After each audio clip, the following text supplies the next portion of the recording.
প্রিয় শিক্ষার্থীবৃন্দ, আসসালামু আলাইকুম। কেমন আছো সবাই? আশা করি ভালো আছো। সবাইকে ফাল্গুনের শুভেচ্ছা, ঋতুরাজ বসন্তের শুভেচ্ছা। একই সঙ্গে 14ই ফেব্রুয়ারি ভালোবাসা দিবস, বিশ্ব ভালোবাসা দিবস, তারও সবাইকে শুভেচ্ছা। তবে সবাই সবাইকে খুবই আপন করবে, সবাই প্রিয়জনদেরকে ভালোবাসবে, ঠিক আছে? এবং তোমাদের উপর অর্পিত দায়িত্ব, তোমাদের যে কাজটুকু পড়াশোনা সেটা যথাযথভাবে করবে। এই কামনায় আজকে আমি শুরু করছি দশম শ্রেণীর পুরাতন শিক্ষার্থীদের জন্য, যারা 23 সালের পরীক্ষার্থী, তাদের জন্য সমাস আলোচনা চলছে। সেই ধারাবাহিকতায় আজকে আমরা অব্যয়ীভাব সংস্কার করব। অব্যয়ীভাব সংস্কার আমরা শুরু করার জন্য বোর্ডে অবশ্যই আমি কি একটু লিখে রেখেছি। তো তোমাদের যেটা করতে হবে, এখানে অব্যয় সমস্যার যে অব্যয় কথাটা রয়েছে সেটি কিন্তু তোমাদের বুঝতে হবে। তোমরা জানো অব্যয় হচ্ছে এমন কিছু পদ যেগুলোর কোনো চেঞ্জ বা পরিবর্তন নাই, ঠিক আছে? যেমন সেই অব্যয়গুলো কিন্তু এখানে খুবই গুরুত্বপূর্ণ। অব্যয় কিন্তু একটা শব্দ যার নিজস্ব অর্থ থাকে, এবং এই সমাসে কিন্তু অব্যয়ের অর্থের প্রাধান্য সবচেয়ে বেশি। এবং এই মনে রাখা ভালো, অব্যয় সমাসের অব্যয় পদটা, যে সম্পূর্ণ পদটা, সাধিত পদটা বা সমস্ত পদটা আমরা পাবো, সেই সমস্ত পদটি শুরুতে থাকবে এবং পুরো শব্দটির অর্থকে সেই নিয়ন্ত্রণ করবে। ক্লিয়ার? সেটি কিন্তু হবে অব্যয়ভাব সমাস। আমি তোমাদের একটু আবার বলে দিচ্ছি, অব্যয়ভাব সমাসের যে ব্যাস বাক্যটা হবে সেখানে কিন্তু কোনো অব্যয় পদ থাকবে না, কিন্তু সমস্ত পদের শুরুতে অব্যয় পদ থাকবে।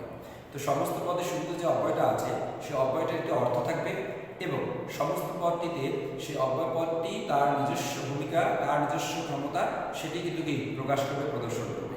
আর অব্যয় পদ ছাড়া বাকি যে পদটি আছে সেটি কিন্তু মুখ্য বা প্রধান হবে না। এখানে অব্যয়টি কিংবা অব্যয়ের অর্থটি কি মুখ্য বা প্রধান হবে, সেটি বলতে হবে কি অব্যয়ভাব সমাস। তো দেখো, আমি তোমাদের সংজ্ঞা লিখে রেখেছি যে পূর্বপদে সমস্ত পদে থাকা প্রথম পদ যেটি আছে সেটি গেলে পূর্বপদ। সেই পূর্বপদে হচ্ছে অব্যয় যদি নিষ্পন্ন সমাসে যদি অব্যয়ের অর্থই প্রাধান্য পায়, তবে তাকে অব্যয়ীভাব সমাস বলে। তাহলে কোন পদে? পূর্বপদ।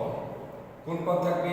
অব্যয় যদি নিষ্পন্ন সমাস, মানে অব্যয় পদ পূর্বপদে থেকে যে সাধিত শব্দটি হবে, সেই সাধিত শব্দটির মধ্যে অব্যয়ের অর্থই প্রাধান্য পাবে, তবে তাকে অব্যয়ীভাব সমাস বলা হয়। কিরকম? একটু খেয়াল, যেমন অব্যয়ভাব সমাস সাধিত একটি পদ হচ্ছে আমৃত্যু, বইয়ের মধ্যে পদে আছে আমরণ, উপজেলা, যথারীতি, নির্জন। এই শব্দগুলোর দিকে একটু খেয়াল করতো। আমৃত্যু শব্দের অর্থ কি? মৃত্যু পর্যন্ত।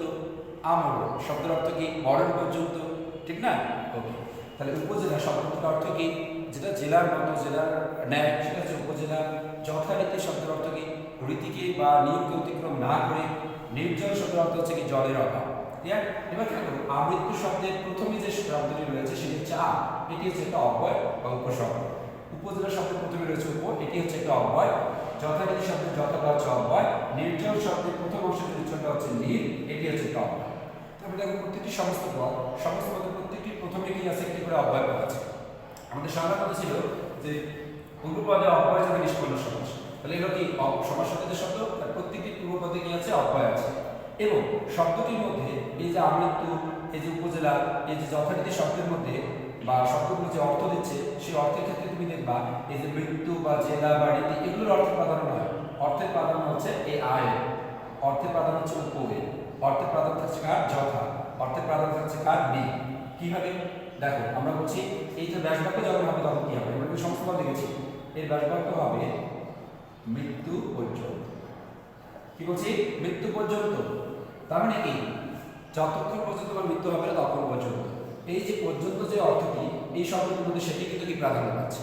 আমৃত্যু তোমার ঋণ আমি কি স্বীকার করি, তাহলে কি মৃত্যু পর্যন্ত? মৃত্যু যে সেটা কি একটা ঘটনা, কিন্তু কত সময়, যতদিন মৃত্যু হবে না সেই পর্যন্ত, সেই দিনের সময়টাকে কিন্তু কি করা আছে? প্রাধান্য দেওয়া আছে। তাহলে এটি হচ্ছে কি অব্যয় সমাস। তাহলে অব্যয় সমাসের ব্যাসবাক্যে দেখো, আমি বলছি অব্যয় সমাসের ব্যাসবাক্যে কখনো অব্যয় পদ থাকবে না। কি থাকবে? অব্যয় পদ ছাড়া যে পদটি রয়েছে সেটি এবং অব্যয়ের যে অর্থটি সেটি নিয়ে ব্যাসবাক্য হবে। এখানে মৃত্যু মূল পদ হিসেবে আছে এবং অব্যয় যে আছে আর তার যে অর্থটা পর্যন্ত, সেই পর্যন্ত এবং মূল পদ নিয়ে কি হবে? ব্যাসবাক্য হবে। অব্যয়ের অর্থটি এবং অব্যয় পদ ছাড়া বাকি যে শব্দটি আছে সেই দুই মিলে কি হবে? তোমার ব্যাসবাক্য করতে হবে। কিন্তু সমস্ত পদের মধ্যে কি হবে? এই অব্যয় যেটি রয়েছে তার অর্থকে প্রাধান্য থাকবে। একেবারে দেখো যে উপজেলা, এখানে তার মূল শব্দ হচ্ছে কি? জেলা দেওয়া আছে, সেই জেলা, এই জেলাটা থাকবে। আর ব্যাসবাক্য কি হবে? এই যে উপকথাটি এখানে যাবে না, উপর যে অর্থটা আছে সেটি তোমার ব্যাসবাক্যে যাবে। উপ অপয়ের অর্থ এখানে হচ্ছে কি সদৃশ, অর্থাৎ জেলার সদৃশ তাকে আমরা বলছি কি হচ্ছে জেলা, কিংবা হচ্ছে ক্ষুদ্র জেলা তাকে বলা যায় উপজেলা। তাহলে এটি সদৃশ অর্থে কি অব্যয় সমাস। এবার দেখো যথারীতি, এখানে মূল শব্দ আছে যেটা অব্যয়টি বাদে রীতি থাকলো, আর এই যথা যে অব্যয়টি রয়েছে তার যে কি অর্থটা সেটি কিন্তু বাকি যাবে। এই যথার অর্থটা কি অনতিক্রম, কি হবে রীতিকে অতিক্রম না করে তো হচ্ছে কি অনতিক্রমতা, যা অতিক্রম করা যায় না, যেটা বের হয়ে আসে। তাহলে কি হচ্ছে রীতিকে অতিক্রম না করে কি হচ্ছে যথারীতি। এই যে অতিক্রম না করে অর্থটা তার অব্যয়টা হচ্ছে এখানে যথা। এই যে সদৃশ যে অর্থটা তার অব্যয় এখানে হচ্ছে কি, এই যে পর্যন্ত যে অর্থটা তার অব্যয় হচ্ছে এখানে কি আ। এভাবে কি হবে অব্যয় সমস্যা। একইভাবে জলের অভাব কি হবে কি নির্জল। কি বুঝতে পারছো শিক্ষার্থীরা? তাহলে আমি আবারও বলছি যে সমস্যার পূর্বপদে অব্যয় থাকে এবং অব্যয়ের অর্থই সমস্ত পদে প্রাধান্য পায় তাকে অব্যয় সমস্যা বলে। এবং অব্যয় সমস্যার সমস্ত পদের শুরুতে অবশ্যই অব্যয়পদ থাকবে এবং সেই অব্যয়টির একটি অর্থ থাকবে, অর্থটি এবং বাকি যে পদটি আছে সেগুলি মিলে কি হবে ব্যাস বাক্য গঠিত হবে। এটা অবশ্যই গুরুত্বপূর্ণ। এটুকু না বুঝলে কিন্তু অব্যয় সমস্যা করা যাবে না। আমরা এবার অব্যয় সমস্যার বিভিন্ন রকম অর্থ হয় এবং অব্যয়গুলোর বিভিন্ন অর্থ থাকে, সেই অর্থগুলো কিন্তু আমরা এবার দেখে নেব এবং অর্থগুলো কিন্তু খুব গুরুত্বপূর্ণ। অর্থগুলো যদি আমি না বুঝি না মনে রাখতে পারি তাহলে কিন্তু আমরা অব্যয় সমস্যা করতে পারবো। অর্থাৎ কোন অব্যয়টার অর্থ কি এটা কিন্তু অবশ্যই মনে রাখতে হবে। তো সরি আমি তোমাদের সাথে কিছু নামটাই ভুলে মিশিয়ে ফেলেছি, অব্যয় বা সমাস। ওকে, এবার দেখো তোমাদের বই প্রথমেই দেওয়া আছে যে একটা শব্দ অব্যয় রয়েছে যার অর্থ হচ্ছে সামীপ্য, এবং এই সামীপ্য অর্থে তোমাদের অব্যয় সমস্যা কয়েকটা উদাহরণ দেওয়া আছে। সামীপ্য শব্দের অর্থ হচ্ছে সমীপ কিংবা নিকট। ক্লিয়ার? যেমন আমরা বলছি সমস্ত পদে আছে কি না আছে উপকূল, কি দেয়া আছে উপকূল। তো উপকূল আমরা কাকে বলি? কুলের কাছাকাছি কুলের নিকটবর্তী যে জায়গাগুলো সেগুলো তো হচ্ছে কি উপকূল। তাহলে এর ব্যাসবাক্য হবে কি, এখানে উপটা আছে অব্যয়, তার একটা অর্থ আছে সেটি কি সামীপ্য। তাহলে সামীপ্য এবং এই মূল পদটি কুল সেটি নির্বাচন করা হবে কি হবে কুলের সমীপ। কুলের সমীপে এই শব্দটি কি হচ্ছে উপকূল। ক্লিয়ার? এটা হচ্ছে কি সামীপ্য অর্থে অব্যয় সমস্যা। একইভাবে তোমার উপকূল ছাড়া রয়েছে উপকণ্ঠ, সেটি হচ্ছে সামীপ্য অর্থে অব্যয় সমাস। এরপর হচ্ছে বিবসা বা পৌনঃপুনিকতা অর্থে অব্যয় সমাস, যেখানে অব্যয় শব্দ আসবে অনু অথবা পদ। যেমন তোমাদের বলতে শুরু করে দেওয়া আছে দিন দিন, কি দেওয়া আছে দিন দিন। এই দিন দিন এটাকে আমরা কি বলতে পারি বলো দেখি প্রতিদিন। এখানে দিন দিন যে কাজটা হয় সেটাকে আমরা বলি কি প্রতিদিন। দিন দিন জিনিসপত্রের দাম বেড়ে যাচ্ছে, প্রতিদিন জিনিসপত্রের দাম বেড়ে যাচ্ছে। তুমি দিন দিন কি হচ্ছে রোগা হচ্ছ, প্রতিদিন কি রোগা হচ্ছ, ঠিক আছে এরকম। তারপরে আছে কি ক্ষণে ক্ষণে প্রতিক্ষণে বা ক্ষণ ক্ষণ অনুক্ষণ, সেগুলো হচ্ছে আমাদের বিবসা বা পৌনঃপুনিকতা অর্থে অব্যয় সমাস। এখানে কিন্তু অব্যয়টা হচ্ছে কি প্রতি অথবা অনুক্ষণ বা অনুক্ষণের অব্যয়টা হচ্ছে কি অনু, এবং তার অর্থ কি বিবসা। আর বিবসা মানে হচ্ছে একই কাজ যখন পুনঃ হয় বারবার। এরপর অভাব অর্থ, যেমন আমি শব্দটা দিচ্ছি হচ্ছে কি নিরামিষ। দেখো নিরামিষ শব্দটা তুমি অর্থটা কি বলতো, নিরামিষের অর্থ কি, এটা অর্থটা বলি হয়ে যাবে আমিষের অভাব। কি অভাব? আমিষের। এখানে দেখো এই যে আমিষ শব্দটা এখানে আছে আমিষ আছে, আর এই যে অব্যয়টা আছে তার অর্থ হচ্ছে কি অভাব, তার অর্থ কি অভাব। তার মানে অব্যয় সমস্যার সমস্ত পদের শুরুতে যে অব্যয়টা থাকে তার প্রত্যেকটি একটি অর্থ থাকে, সেই অর্থটি এবং বাকি পদটি মিলে কি হয় ব্যবহার করতে হয়। ক্লিয়ার? এবং অব্যয়ের যে অর্থ সেটি কিন্তু কি এই শব্দটা সেই অর্থটাই কি করে প্রদান করে থাকে। ওকে, তাহলে আমিষের অভাব নিরামিষ। একইভাবে আছে দেখো কি ভাবনার অভাব নির্ভাবনা, তেমনি হচ্ছে জলের অভাব নির্জল, উৎসাহের অভাব হচ্ছে নিরুৎসাহ। ওকে, এরপর আছে পর্যন্ত অর্থ। পর্যন্ত অর্থের অব্যয়টা হচ্ছে আমরা একটা দেখেছি, প্রথম যে উদাহরণ দিয়েছিলাম মৃত্যু পর্যন্ত আমৃত্যু, মরণ পর্যন্ত আমরণ। এবং একইভাবে আমরা বলেছি সমুদ্র থেকে হিমাচল পর্যন্ত দেখা গেছে আর সমুদ্র হিমাচল, পা থেকে মাথা পর্যন্ত আপাদমস্ত, সেটা হচ্ছে পর্যন্ত অর্থে অব্যয় সমাস। ওকে, এরপরে তুমি পাবা হচ্ছে সাদৃশ অর্থে অব্যয় সমাস। সাদৃশ বা নদ, সেটা আমরা দেখছিলাম যেমন শহরের সদৃশ উপশহর। তারপর কি পেয়েছিলাম বলো দেখি গ্রহের তুল্য বা সদৃশ হচ্ছে উপগ্রহ। তারপর বনের সদৃশ হচ্ছে কি উপবন। এগুলো হচ্ছে সদৃশ অর্থে অব্যয় সমাস। এরপর তুমি পেয়েছিলে হচ্ছে অনতিক্রমতা অর্থে, যেমন যথারীতি। আমাদের এদিকে অনেকগুলো হতে পারে, যেমন হচ্ছে কি যথারীতি, অথবা বলি আমরা কি যথাযোগ্য, অথবা আমরা বলি হচ্ছে যথাসাধ্য। আমরা বলি না মানুষকে যথাসাধ্য চেষ্টা করবো বন্ধু, হ্যাঁ যথাযোগ্য মর্যাদায় বিভিন্ন ধর্মীয় অনুষ্ঠান পালন করা হবে, যথারীতি স্কুলটা আবার ঠিক করবে। এই যে কথাগুলো আছে এখানে প্রত্যেকটিতে অব্যয় হচ্ছে যথা, এর প্রত্যেকটি কি অর্থ হচ্ছে অনতিক্রমতা, যা অতিক্রম করা যায় না সেটা হচ্ছে কি ক্লিয়ার? তাহলে এটা কি হবে? রীতিকে অতিক্রম না করে, যোগ্যতাকে অতিক্রম না করে, সাধ্যকে অতিক্রম না করে, এগুলো হবে ব্যয়বাক্য। এগুলো হবে অব্যয় সমাস। ওকে? এছাড়া তোমাদের বইতে কিন্তু আরো অনেকগুলো কি দেওয়া আছে, যেমন হচ্ছে অতিক্রান্ত অর্থে। এটা হচ্ছে সরাসরি কি হচ্ছে? অতিক্রান্ত। অতিক্রান্ত অর্থে অব্যয় সমাস। অতিক্রম মানে যেটা অতিক্রম করে গেছে বা অতিক্রম করা যায়। যেমন ধরো বলা আছে শৃঙ্খলাকে অতিক্রান্ত বা অতিক্রম।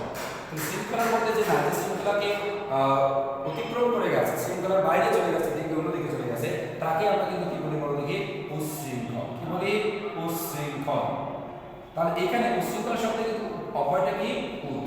অর্থাৎ এখানে উৎ এবং শৃঙ্খল এই দুটি শব্দের মাধ্যমে সন্ধি হয়ে গিয়ে শব্দ হচ্ছে উচ্ছৃঙ্খল। কিন্তু যে উচ্ছৃঙ্খল অর্থাৎ যে শৃঙ্খলার মধ্যে নাই, শৃঙ্খলার বাইরে চলে গেছে, এই অতিক্রান্ত অর্থে এখানে এই যে অতিক্রান্তটা আছে সেটি অর্থে এখানে হচ্ছে অব্যয় হচ্ছে কি? উৎ। তাহলে উৎ এবং এই যে মূল শব্দ শৃঙ্খলা, এই শৃঙ্খল এবং উৎ দুটো মিলে কি শব্দ হচ্ছে কি? উচ্ছৃঙ্খল। তাহলে একইভাবে যে বেলাকে অতিক্রান্ত হয়েছে সেটাকে বলা হয় উদ্বেগ। ঠিক আছে? এটাকে বলা হচ্ছে অতিক্রান্ত অর্থে অব্যয়ভাব সমাস। এরপর রয়েছে বিরোধ অর্থে অব্যয়ভাব সমাস। কি সমাস? বিরোধ অর্থে। যেমন হলো বিরোধ অর্থে অব্যয়টা দেওয়া আছে কি? প্রতি। তার অর্থ কি? বিরোধ। বিরোধ মানে কি বলতে কি?